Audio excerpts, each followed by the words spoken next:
tous. Nous allons continuer notre lecture du Srimad Bhagavatam. Nous sommes au 3e chant, chapitre 10, verset 9. Om Namo Bhagavate Vasudevaya.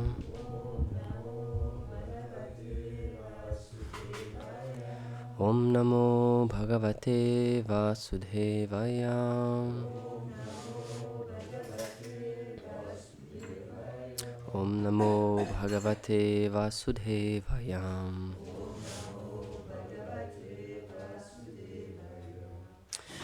Etavan Jivalokasya Samsta Veda Samaritam Dharmasya Hyani Matasya Vipaka Parameshchaso.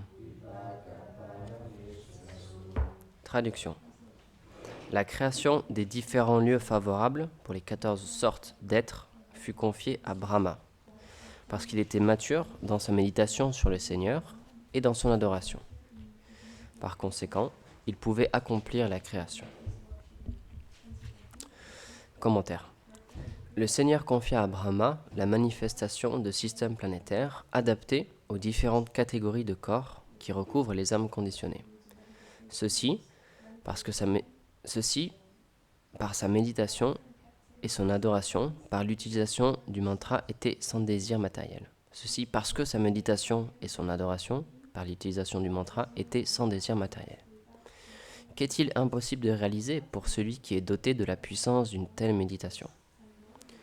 On trouve donc dans l'univers 14 systèmes planétaires où vivent des êtres dotés de différentes consciences et de différents corps. Om Gyanati Mirandasya Gyanam Jana Shalakaya Chakshurmilitam Yena Tasmai Shri Gurave Namaha. He Krishna Karuna Sindhu Dinabandhu Jagatpate Gopesha Gopika Kanta Radha Kanta Namostute Tapta Kanchana Gaurangi Radhe Vrindavaneshwari Vrishabhanu Sute Devi Pranamami Hari Priye. Jai Shri Krishna Chaitanya Prabhu Nityananda Shri Advaita Gadadhar Shivasadi Gaur Bhakta Vrinda. Hare Krishna Krishna Krishna Hare Hare Hare Rama Rama Rama Hare Hare. Namam Vishnupadaya Krishna Prishtaya Bhutale Srimate Bhaktivedanta Swaminiti Namine. Namaste Saraswati Deve Gauravani Pracharine Nirvishesha Shunyavadi Paschatya Deshatarine Vanchakalpa Tarubhyascha Kripa Sindhubhya Vacha Patitanam Bhavanebhyo Vaishnavebhyo Namo Namaha. Du coup, ici, il est question de la qualification de Brahma. C'est pour ça que c'est quand même particulier, parce que on sait que dans les Védas, c'est expliqué que cet univers, c'est un parmi des milliards, un nombre infini d'univers, et que du coup, dans chaque univers, c'est le même schéma qui se reproduit. Il y a un Brahma qui est instruit par le Seigneur, qui reçoit l'instruction et qui doit créer ou sous-créer. Et ensuite, il y a 14 systèmes planétaires qui sont créés, etc. Mais ça, c'est dans chaque univers. Mais nous, c'est particulier parce que notre Brahma, c'est un pur dévot. Et ici, c'est même expliqué ici que pourquoi est-ce qu'il a pu faire ce service, c'est parce qu'il avait cette qualification, il était sans désir. Et c'est ça, ça c'est beau comment c'est expliqué. Qu'est-ce qu'il est impossible à faire pour une personne qui est un pur dévot, qui est sans désir matériel et qui est pleinement qualifié, qui veut juste servir le Seigneur. Rien n'est impossible pour cette personne-là. C'est pour ça que Srila Prabhupada, il disait, impossible, ça n'existe que dans le dictionnaire des sots. Parce que pour un pur dévot, puisqu'il a pleinement conscience que, comme on l'expliquait les autres fois, tout ce que je peux faire, c'est juste désirer accomplir quelque chose, mais que le résultat en lui-même, ça ne m'appartient pas, parce que c'est pas moi qui contrôle cet univers, c'est pas moi qui contrôle l'énergie matérielle, elle est sous le contrôle du Seigneur. Donc à partir de ce moment-là, si le Seigneur veut que quelque chose se fasse, ou si le Seigneur facilite pour l'univers matériel pour que quelque chose se fasse, pourquoi ce serait impossible ? C'est pour ça qu'un pur dévot, il dit jamais, jamais. C'est pas possible. tout est possible. C'est le Seigneur et le désir. L'impossible, c'est ça une des... On dit que toutes les contradictions se marient dans le Seigneur et se réconcilient dans le Seigneur. Et donc, l'impossible devient possible. Et à l'inverse aussi, si c'est pas le désir du Seigneur, si ça doit pas arriver, quelque chose qui est super simple, quelque chose qui est absolument possible, ça devient absolument impossible. Dans les Védas aussi, il y a une citation comme ça. C'est expliqué que pour quelqu'un qui doit mourir, parce que son heure est venue, avec son karma, etc., à cause de la force du temps aussi, comme on parlait, s'il doit mourir à ce moment-là, personne ne peut le protéger. C'est impossible. Peu importe où il se trouve, la mort viendra le chercher. Et à l'inverse, quelqu'un qui, par exemple, est protégé par le Seigneur, que son heure n'est pas venue, le Seigneur dit non, c'est pas maintenant qu'il doit quitter son corps, rien ne peut lui arriver. Il peut être dans la pire des situations, et pourtant, la mort, elle va juste l'esquiver, comme par chance, comme au dernier moment, et ce sera impossible pour lui de mourir. Ça me fait penser à... C'est expliquer que ce monde matériel, c'est padam, padam, vi padam. À chaque pas, il y a un danger. À chaque pas qu'on fait, c'est dangereux. La mort peut arriver à n'importe quel moment.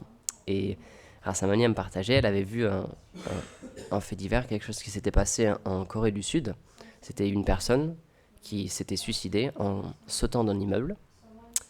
Sauf que, par hasard, entre guillemets, mais nous on comprend que c'est dû au karma et dû à l'agencement d'énergie matérielle, pile au moment où cette personne elle a sauté, il y avait une famille juste en bas qui passait. Et du coup, cette personne-là, en sautant la vie, elle est tombée sur d'autres personnes qui sont mortes à leur tour aussi. Donc, quelle est la probabilité que le jour où vous passez juste sous un immeuble, vous marchez à une allure normale, quelle est la chance, quelle est la probabilité qu'il y ait une personne qui vous tombe dessus? Les gens, ils n'avaient pas prévu ça. Ils n'étaient pas en zone de guerre, ils n'étaient pas en train de faire quelque chose de dangereux, ou sauter en parachute, ou des choses qui comportent des risques. Non, ils étaient juste chez eux, dans leur ville, peut-être la rue qu'ils prenaient tous les jours, en famille, en train de marcher, sous un immeuble. Et là, la mort est venue les chercher. C'est pour ça qu'on explique que vraiment ce monde, on peut pas se, comme tu l'as expliqué, on peut se protéger, mais à une certaine limite. Si l'heure est venue, alors là, rien pourra nous protéger. On peut se terrer dans un bunker sous la terre, on peut essayer de se prémunir contre toutes les maladies, etc. Mais si la mort doit venir nous chercher, elle trouvera un moyen.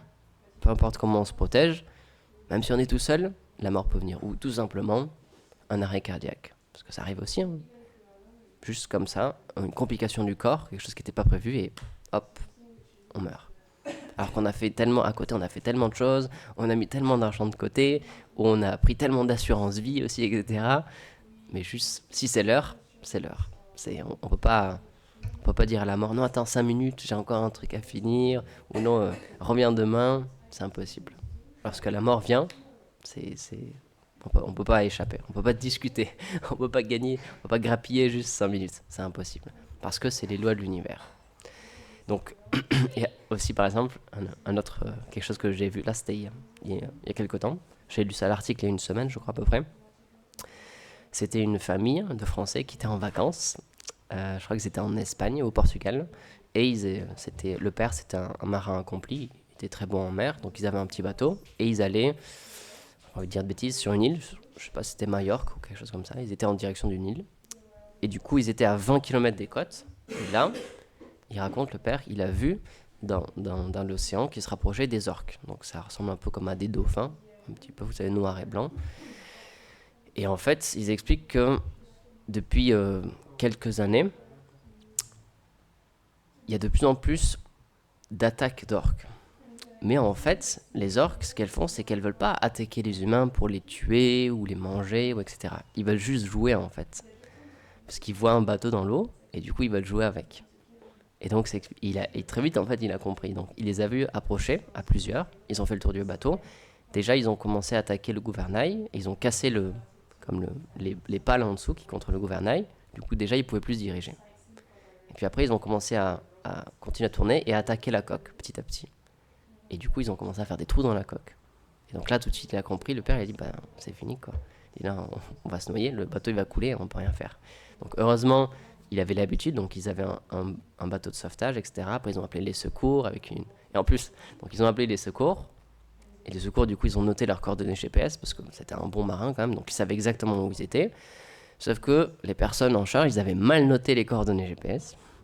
Du coup, ils ont attendu plusieurs heures. Même, je crois que c'était pendant la nuit, du coup, après. Et du coup, ils n'arrivaient toujours pas. Donc, ils ont lancé une fusée de détresse. Les grosses fusées rouges, là, qu'on voit très très loin. Et grâce à ça, là, finalement, ils ont pu être récupérés en hélicoptère. Donc, tout ça pour dire que vraiment, on se dit, mais il va rien se passer. Je suis en vacances, tout va bien, je suis sur mon bateau, etc. On n'a rien demandé à personne. Et juste là, le danger vient. C'est pour ça que ce monde, à l'inverse, comme j'ai expliqué l'autre fois, à l'inverse des planètes spirituelles de Vaikunta, où il n'y a pas d'anxiété, ici c'est l'inverse. On sait qu'à n'importe quel moment, il peut tout se passer. On n'est jamais serein. Même, encore une fois, si on est dans un pays qui économiquement va bien, il n'y a pas de conflit dans le pays, on ne sait jamais. Ou quelqu'un qui perd le contrôle de sa voiture, même involontairement, et qui nous renverse. C'est arrivé à Rouen il y a quelques temps aussi, une personne qui a perdu le contrôle et au centre-ville. À n'importe quel moment, ça peut arriver. La mort est là à chaque instant. Et c'est ça le, l'énergie d'illusion du Seigneur, c'est qu'on voit la mort partout, on entend à la télé, aux infos, à la radio, on voit qu'il y a des morts tout le temps, à chaque instant, mais on se dit, mais moi, ça va pas me toucher. Moi, ça va pas m'arriver. Moi, dans ma situation, elle est particulière, ma situation, moi, ça peut pas me toucher. Oui, dans d'autres pays, oh oui, il y a cette pauvre personne-là, ouais, mais moi, non, jamais. Pourtant, il y a des accidents de la route tous les jours en France, il y a des personnes qui meurent tous les jours. On se dit, oui, mais non, mais ça, c'est ce qu'on voit à la télé ou ce qu'on voit aux nouvelles, et on n'arrive pas à. Parce que c'est encore une fois, c'est une énergie d'illusion, c'est fait pour ça, pour nous dire non, en fait, nous, on est tranquille, on a tout le temps qu'on veut, on va y arriver. Nous, ça va pas nous toucher. C'est ça le pouvoir de l'illusion. Et c'est pour ça que dans les textes sacrés, on nous rappelle cette chose-là, que non, notre temps, il est juste temporaire, il est juste compté, et on ne sait pas combien de temps il nous est accordé en réalité. C'est expliqué dans les Védas, une manière de calculer l'espérance de vie, c'est en souffle. C'est expliqué que lorsqu'on prend naissance, puisque notre karma, c'est ça qui détermine notre vie actuelle, ce qu'on a fait dans nos vies passées, et du coup nos vies futures aussi, c'est expliqué que notre temps, on sait déjà combien de temps on va vivre normalement. Il y a un nombre de respiration qui est déjà compté, et donc on ne pourra pas en avoir plus ou moins. C'est juste pile poil ça. C'est pour ça que lorsque l'heure de la mort vient, ça viendra. Mais nous, on ne le sait pas. On ne nous a pas dit à la naissance, bah tiens, tu as 50 millions de cycles de respiration. On ne sait pas. On ne sait pas à quel moment ça peut arriver. C'est pour ça qu'il y a des personnes qui meurent très très âgées, qui dépassent même 100 ans, et qui disent, bah moi je suis en très bonne santé, etc. Je voyais une interview d'un acteur américain, je crois, je me souviens plus du nom, désolé, et il était aussi extrêmement âgé, je sais plus s'il était 80 ans ou 100 ans ou quelque chose comme ça, et il disait, bah, je suis en super bonne santé, il se l'expliquait pas, il disait, je sais pas pourquoi, mais j'ai pas de douleur, etc. Et on voyait qu'il était très là encore, il était très présent, son esprit était très vif, et il disait, bah voilà, moi c'est comme ça, et on voit des personnes qui meurent très tôt, quand ils sont nouveau-nés, au bout de quelques jours, ou de 6 mois, ou de 1 an, ou 2 ans, ou 5 ans, et t'as des personnes qui vivent 100 ans, sans problème. Et puis même, tu as des personnes qui, aux yeux des médecins, c'est une aberration parce qu'ils ont une vie qui n'est pas du tout saine. Ils boivent beaucoup, ils fument beaucoup, etc. Et pourtant, bah, tout va bien. Ils sont en très bonne santé ou ils sont pas encore morts alors que tout le monde dit, bah non, mais là, c'est sûr, à ce train de vie-là, monsieur, il vous reste 5 ans à vivre, pas plus. Et puis 10, 20, 30, 40 ans, c'est comme ça, quoi. Il y a comme ça des personnes dans le monde du rock'n'roll qui sont super vieux ou qui sont morts extrêmement âgés et tout le monde disait non mais lui c'est sûr il va mourir, c'est sûr lui il va pas durer longtemps, et pourtant c'est pour ça que c'est incalculable. On peut pas lire le karma d'une personne comme ça. Il y a certaines personnes qui ont cette capacité là, c'est vrai, mais enfin moi en tout cas personnellement j'ai pas ceci dit. J'ai pas cette capacité là, donc je peux pas savoir combien de temps il reste à une personne à vivre. C'est pour ça que Prahlad Maharaj, c'est ce qu'il enseigne dès son plus jeune âge, quand il est avec ses camarades à l'école. Tout de suite, il leur explique le plus important. Il leur explique l'existence du Seigneur suprême et que le but, en fait, c'est de l'adorer, de retrouver notre relation avec lui. Et Prahlad Maharaj, il donne cette calculation. Alors, je ne sais plus exactement, mais il dit, donc on passe, je crois, c'est la moitié de notre vie à dormir. Donc on a déjà perdu 50% de notre vie. Après, il y a une autre partie où on est malade, où on est trop jeune. Non, il dit on est trop jeune. Je crois que c'est les 10 premières années. Et on n'arrive pas à réfléchir. On veut juste jouer, prendre du bon temps, etc. Et on se pose pas de questions. Du coup, il dit ça, c'est perdu aussi parce que ça nous aide pas à nous réaliser spirituellement. Et il dit les dernières années de notre vie, je sais plus si c'est 10 ou 20 ans aussi, on est en trop mauvaise santé. On est tout le temps tiraillé par le corps, la maladie, etc. Donc pareil, on peut plus réfléchir. On n'a plus l'esprit clair. On n'est plus en contrôle de notre corps ou de nos pensées ou de notre mental. Et on a perdu ça. Et donc il nous dit il reste juste quelques dizaines d'années du coup.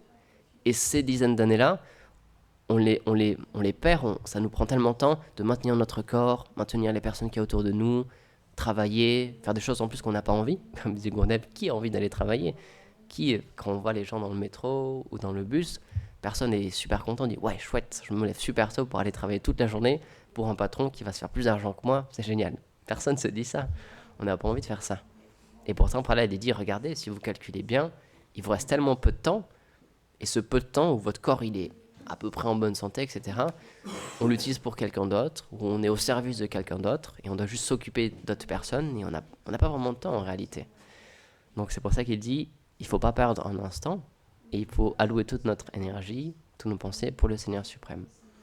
Mais, et c'est ça la beauté, c'est qu'il dit c'est pas besoin de du coup tout arrêter, et de devenir un renonçant, d'arrêter notre travail, etc. Non, on reste dans la même situation, mais on l'offre au Seigneur suprême, on l'engage pour le plaisir du Seigneur suprême.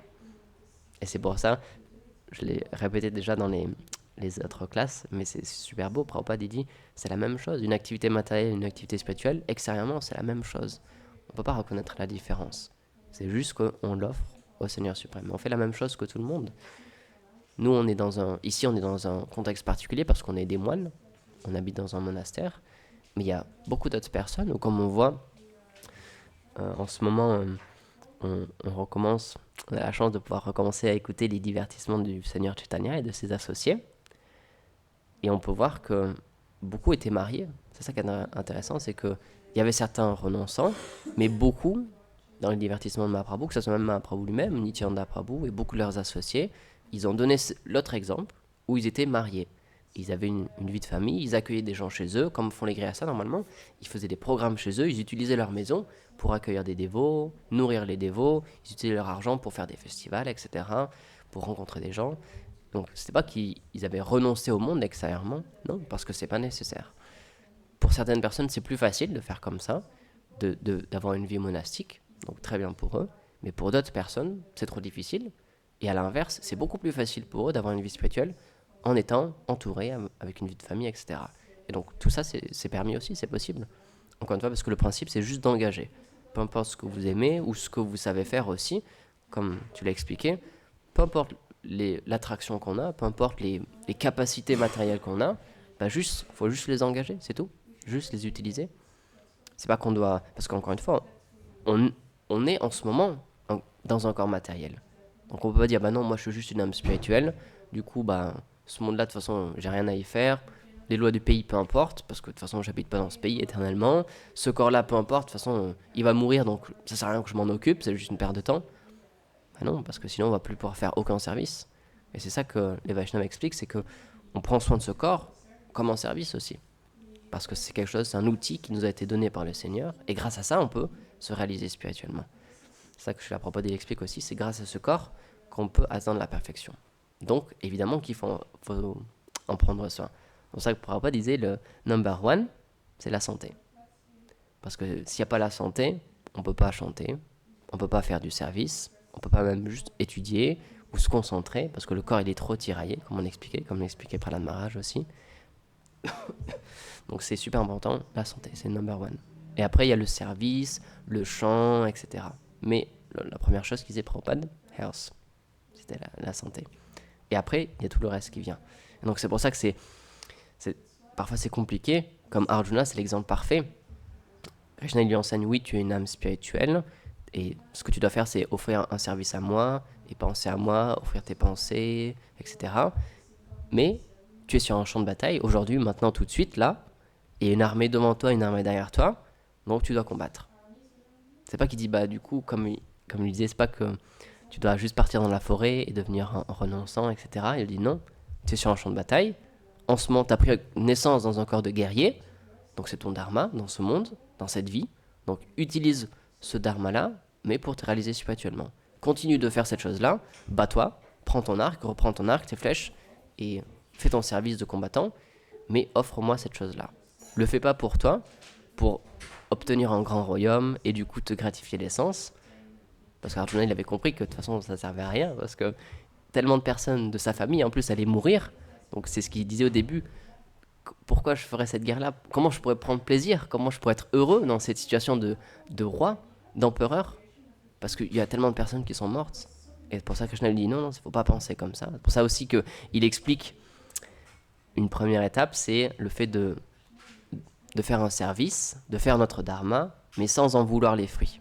Ça, c'est déjà une première étape. Mais même plus haut que ça, après Krishna, il lui dit, abandonne tout ça aussi, et juste fais quelque chose pour me faire plaisir, pour ma satisfaction à moi. Et de cette manière-là, tout ce que tu vas faire, ce sera couronné de succès.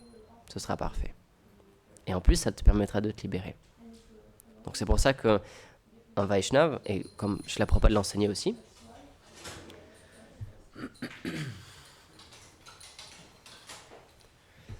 lorsqu'il y a un conflit, lorsqu'il y a des guerres, c'est pas qu'il dit bah du coup moi je suis non violent et du coup je fais rien. Ou si quelqu'un à côté de nous se fait attaquer, bah non moi je suis non violent, ahimsa, du coup bah je vais rien faire. Non, parce que c'est même écrit dans la loi de l'État, non assistance à personne en danger, c'est aussi un délit. C'est quelque chose qui est puni par la loi.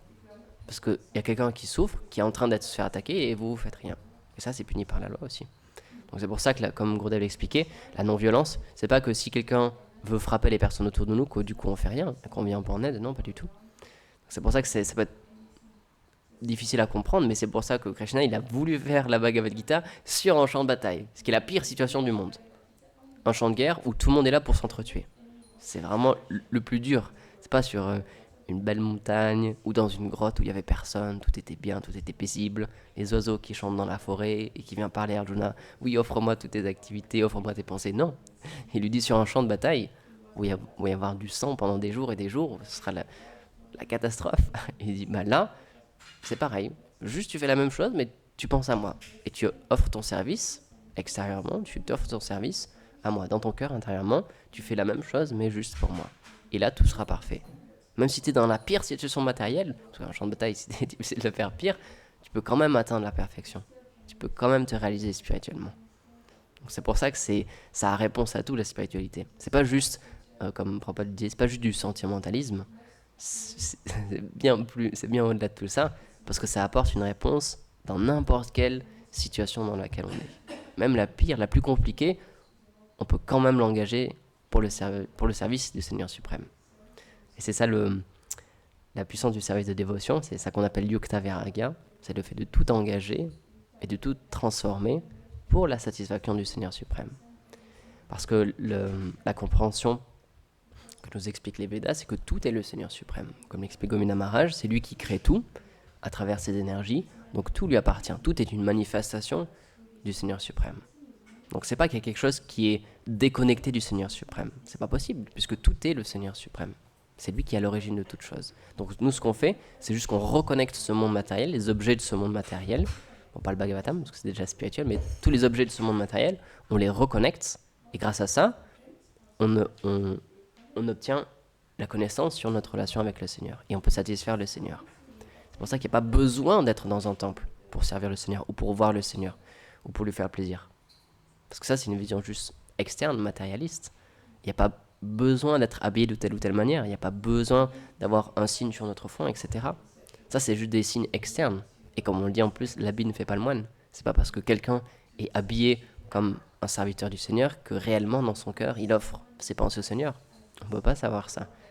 Donc c'est ça la puissance du service de dévotion, c'est que matériellement, il n'y a rien qui peut l'arrêter. Il n'y a rien qui peut contrecarrer la dévotion. Peu importe où quelqu'un l'est, ou comme Srila Prabhupada disait aussi, même la personne la plus pauvre du monde, elle peut quand même offrir quelque chose au Seigneur. Elle peut quand même faire un service pour le Seigneur. Elle peut quand même avoir une relation avec lui. C'est pour ça qu'il n'y a rien qui disqualifie notre intelligence, ou notre argent, ou ce que l'on a, ou où on est en ce moment. On peut pas dire, ah bah mince, moi c'est dommage, je ne suis pas dans un temple, donc je ne pourrai jamais servir le Seigneur. Non, c'est pas du tout comme ça. Peu importe où on est, on peut quand même se reconnecter avec le Seigneur. Et c'est ça la véritable compréhension des Védas. Et c'est pour ça que Krishna, il le dit aussi dans la Bhagavad Gita, Vedais Chachaver Ahameva Vedyo, le but des Védas est de me connaître, parce qu'à travers tout ce que les Védas enseignent, les rituels sacrificiels, le fait d'accomplir le dharma, la vie en société, etc., le but de tout ça, en définitive, c'est de servir le Seigneur. Donc peu importe notre dharma, peu importe notre naissance, peu importe notre varna, notre ashram, etc., le but derrière tout ça, c'est de se reconnecter au Seigneur suprême. Donc on est très redevable envers Srila Prabhupada parce que c'est ça une qualité d'un dévot, on explique, c'est qu'il est compassionné, parce qu'il voit la souffrance des âmes conditionnées dans ce monde, et donc il essaye d'adapter le service pour qu'on puisse le faire, même nous, même en Occident, même dans des conditions qui, matériellement, sont défavorables. Parce que quand on va en Inde, c'est sûr, tout est favorable, tout est beaucoup plus simple pour faire la dévotion. Quand on va dans les lieux saints, etc., on voit tout de suite il y a une atmosphère, c'est différent, le bhajan, tout est plus simple, tout est conductif pour la dévotion.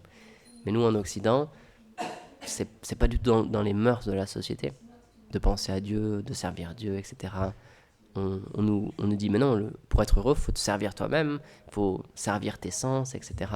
Donc c'est très difficile. Et pourtant, Srila Prabhupada, il est venu et il a expliqué à des jeunes gens en plus comment faire pour quand même dans cette société. Il leur a pas dit venez tous en Inde, on quitte les États-Unis et on va faire du service mais en Inde. Non. Il leur a dit allez dans d'autres pays en Occident, restez là où vous êtes, ouvrez des temples, etc. Donc c'est ça la vraie qualification d'un pur dévot, puisqu'il est connecté au Seigneur suprême. Il arrive, le Seigneur lui donne l'intelligence pour tout réengager dans le service du Seigneur suprême.